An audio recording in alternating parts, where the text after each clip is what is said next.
Why you hate yourself, the shocking truth revealed. Have you ever looked in the mirror and felt a wave of disgust, disappointment, or even hatred towards yourself? Have you ever lain awake at night, replaying every mistake, every failure, every embarrassing moment, and felt like you were your own worst enemy? If you have, you're not alone. In fact, almost every human being experiences this at some point in their lives, some more than others. But why? Why do we, as conscious beings, often turn against ourselves in such a brutal way? Why do we hold ourselves to impossible standards, punish ourselves for failures, and allow a voice in our heads to attack us relentlessly? The answer is more shocking than you think, and it goes far deeper than just self-esteem issues or childhood trauma. It is rooted in something fundamental, something that has shaped human consciousness itself. From the moment we gain self-awareness, we begin to construct an identity. This identity is not just a name or a collection of memories. It is a story we tell ourselves about who we are, what we are worth, and where we fit in the grand scheme of life. But here's where things go wrong. This identity is not built in isolation. It is shaped by society, by expectations, by comparisons, and by an endless barrage of external judgments. As children, we are praised when we do things right and scolded when we do things wrong. We quickly learn that love, approval, and acceptance are conditional. We are not simply valued for existing, but for performing, achieving, and conforming. This is the birth of the inner critic, the voice that constantly measures our worth against an ever-changing, often impossible standard. Think about it. If you were born in complete isolation, without ever encountering another human being, would you still hate yourself? Would you still feel like a failure? Would you still believe that you are not enough? And of course not. Self-hatred does not arise in a vacuum. It emerges when we internalize the judgments of the world around us. The expectations of parents, teachers, peers, media, and culture become embedded in our psyche, whispering, or sometimes screaming, that we are not thin enough, not smart enough, not successful enough, not lovable enough. And because we so desperately seek belonging and validation, we believe these whispers. We take them in as if they are objective truths rather than arbitrary social constructs. And once we fully accept these false narratives, we become both the prisoner and the prison guard of our own minds. Click subscribe to this channel to get more profound insights. But here's the real kicker: the standards we judge ourselves by are often impossible to meet. No matter how much we achieve, no matter how much we improve, the goalposts keep moving. We tell ourselves, once I lose weight, I'll finally be happy. Or once I get that promotion, I'll finally feel worthy. Or once I find the perfect relationship, I'll finally love myself. But what happens when we get those things? The self-hatred doesn't disappear, it just morphs into a new form. The mind finds a new flaw, a new inadequacy, a new reason to believe that we are still not enough. This is because self-hatred is not about reality, it's about perception. It's not about who we truly are, but about the distorted lens through which we see ourselves. So, ask yourself, who gave you the measuring stick you are using to judge your worth? Where did these expectations come from? Are they truly yours, or are they borrowed from a world that profits from your insecurity? Because make no mistake, self-hatred is not just a psychological phenomenon, it is also a manufactured product. Entire industries thrive on making you feel inadequate. The beauty industry convinces you that you are ugly, so you will buy their products. The self-help industry convinces you that you are broken, so you will buy their solutions. The corporate world convinces you that you are not successful enough, so you will work yourself to death, chasing an illusion. And we fall for it again and again because we have been conditioned to believe that our worth is something external, something that must be earned, rather than something intrinsic and unshakable. But here's the paradox: the more we chase external validation, the deeper our self-hatred grows. Why?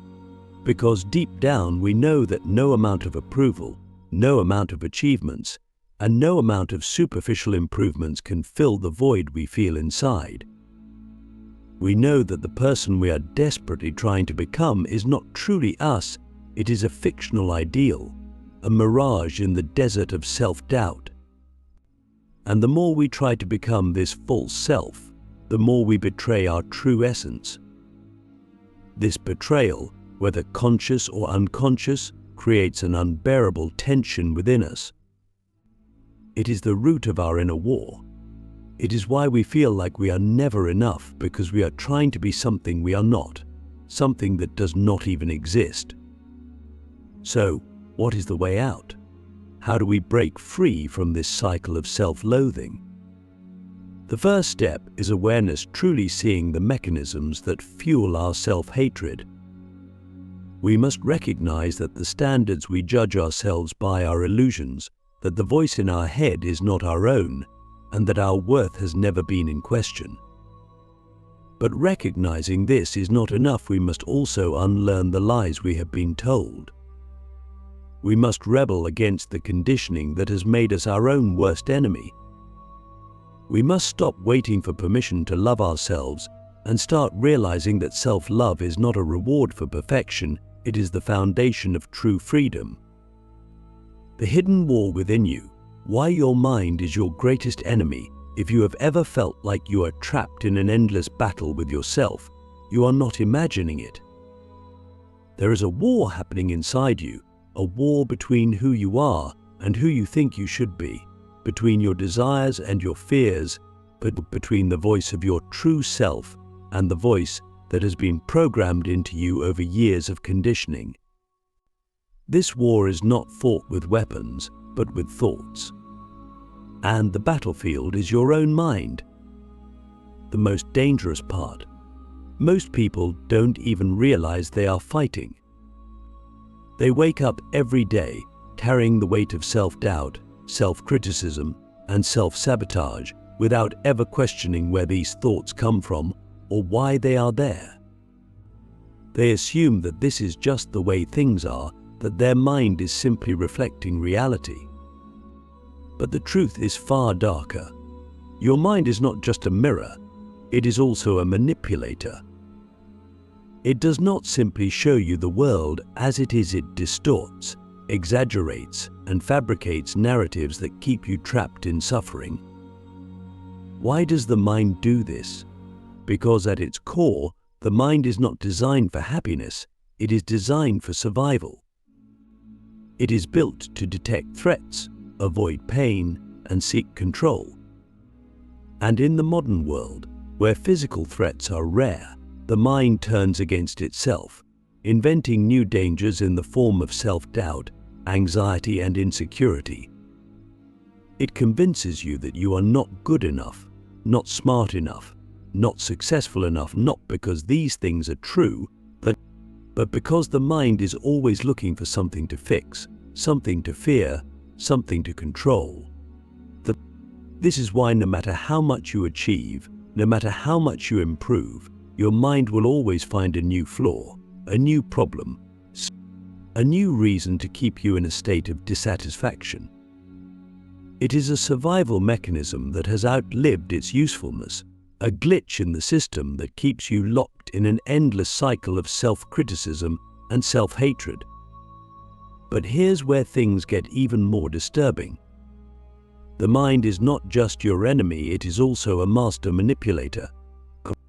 It does not simply criticize you, it convinces you that these criticisms are the truth. It whispers in your ear, telling you that you are a failure, that you are unlovable, that you will never be enough. And because these thoughts come from inside your own head, you believe them without question. You assume that if you feel like a failure, you must be one. If you feel unworthy, you must be unworthy. But feelings are not facts.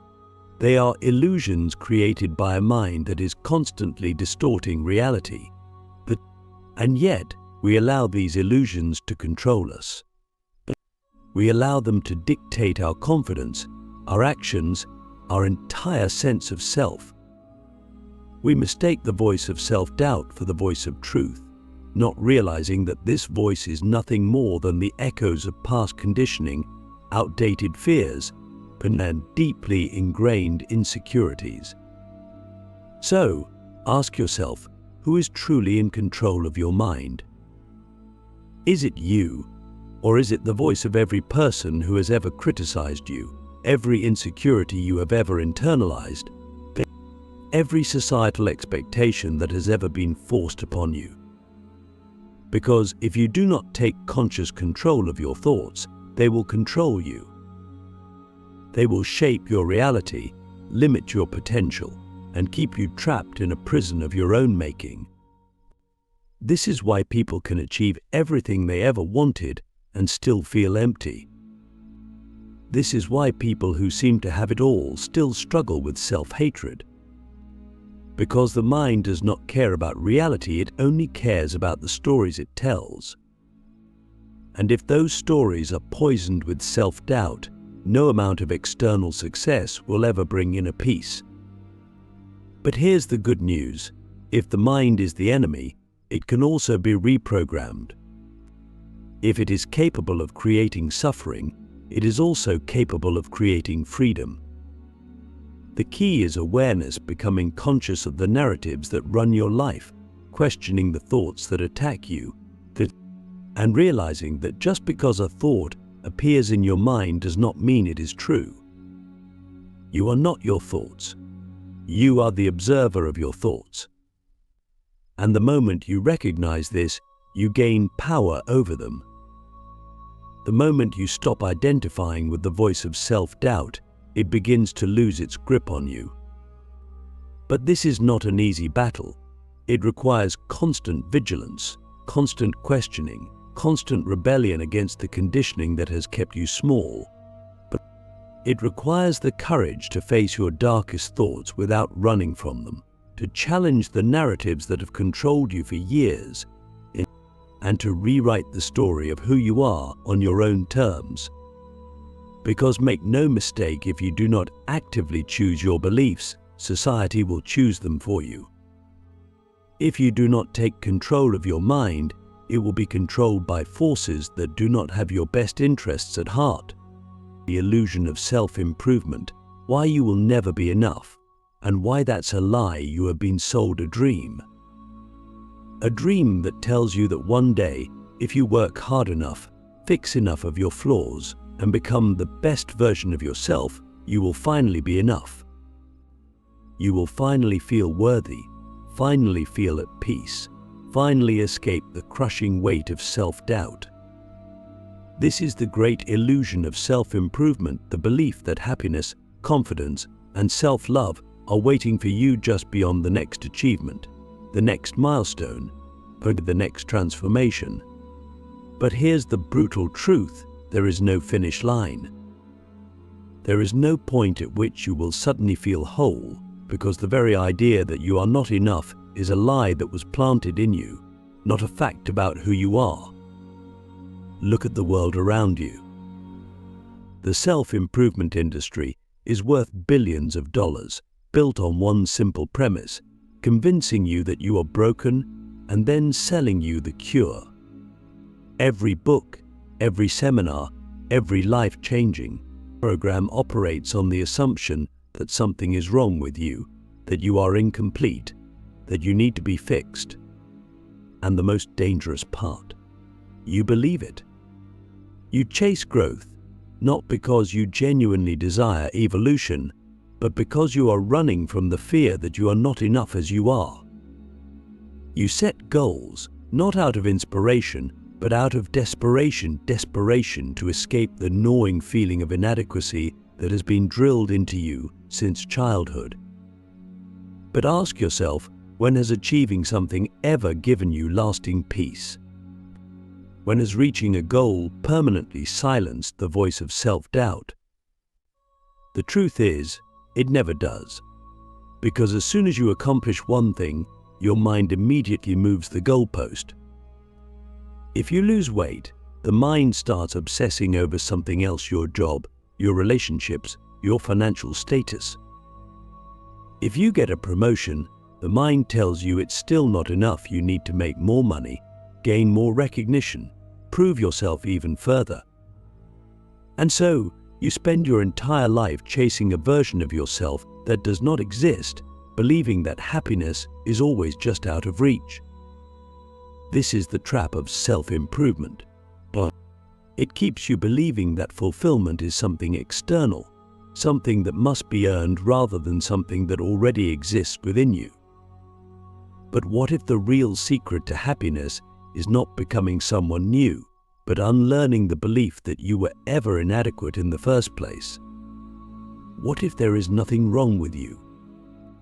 What if the idea that you are not enough is nothing more than a story that was passed down to you by parents, teachers, society, and an economy that thrives on your insecurity?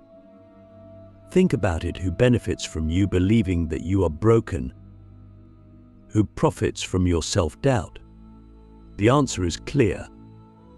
A person who feels whole, who feels deeply at peace with themselves, is uncontrollable. They do not buy into the endless cycle of consumption. They do not need validation from others.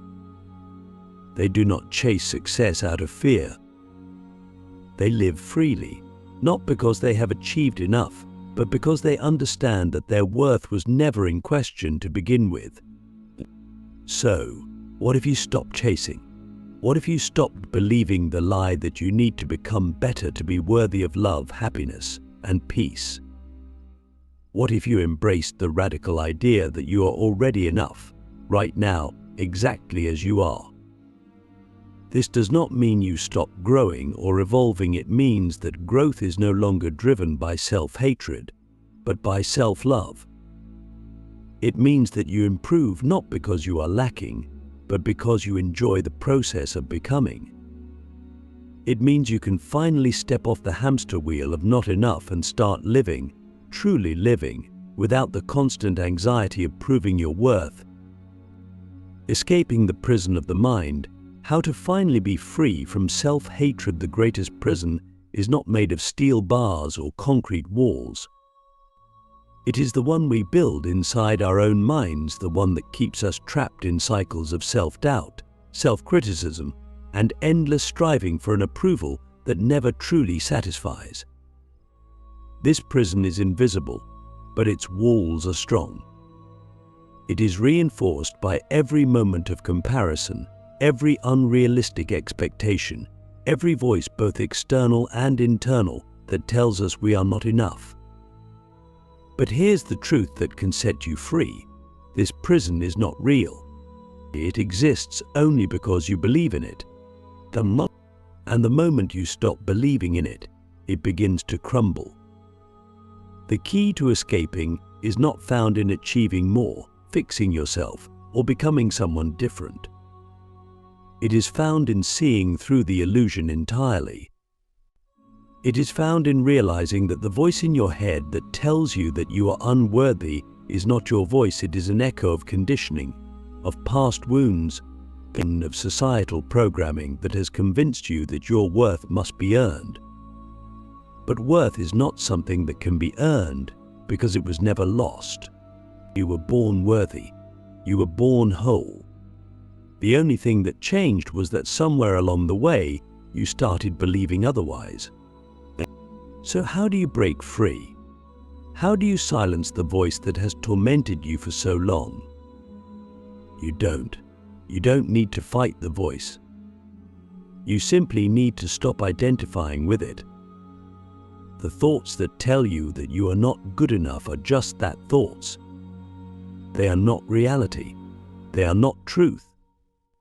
They are passing clouds in the sky of your consciousness, and the moment you recognize this, they lose their power. You are not your thoughts. You are the awareness behind them.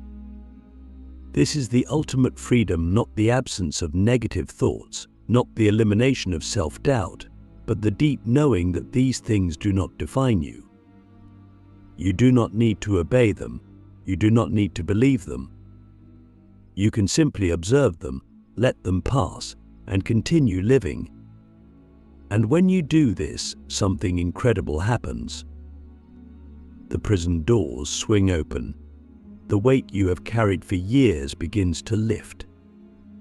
The war within you starts to end, not because you won, but because you stopped fighting. So, what would happen if, from this moment forward, you no longer treated yourself as an enemy? What if you no longer measured your worth in achievements, appearances, or comparisons? What if you simply decided right now that you are enough? Because you are. You always have been. The only thing left is to believe it. The prison was never real. The war was never necessary. And the freedom you have been searching for has been inside you all along.